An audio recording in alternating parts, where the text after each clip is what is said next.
Hey there. At Reshape, we talk a lot about the importance of great data capture for your experiments, so your results are not only relevant here and now, but you're actually contributing to your knowledge library. And to make that easier, we release plate templates. Today, I'm going to give you a tour of how that works. Right here, we're looking at the plate templates page in Reshape, and I'm going to create a new one. Let's imagine we're doing a yogurt screening assay. I want to do it at a high throughput, so I'm going to select 96 well plates as my template. And this is where I define my plates just like I normally would. But in this assay, I want to screen a list of pathogens and see how they respond to different concentrations of a treatment. So I'm going to make my organisms actually a variable. And this means that every time I run a new plate in my experiment, the only thing I have to do is select which organism I'm putting in this time. I'm still going to define all of the details and then assign it to the wells. I'm going to do the same with media. That's simple in this case. It will just be yogurt that I put in.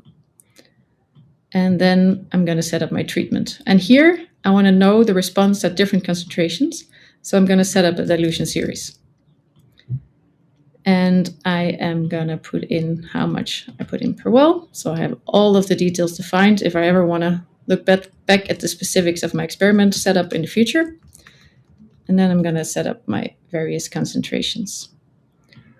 The extremely high one, I'm going to put as my positive control, and then the 0 concentration, that's my negative control. Now all that's left to do is to assign them to the plate.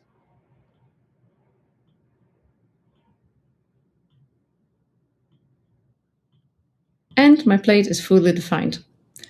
I'm going to create the template, and now it's there for me to use. Now I'm quickly hopping over to my actual experiment where I want to use the template. You can see I set up a yogurt screening experiment, and I already put in the 4 organisms that I want to screen.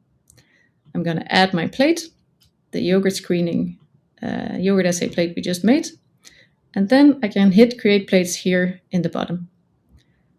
I want to, for now, test 4 organisms and put 1 organism in each plate, so I'm going to create 4 plates at once. Here I'm prompted to actually select the organisms I want to run, because we put it in as a variable before. My experiment parameters will show up top, so this is quick to select.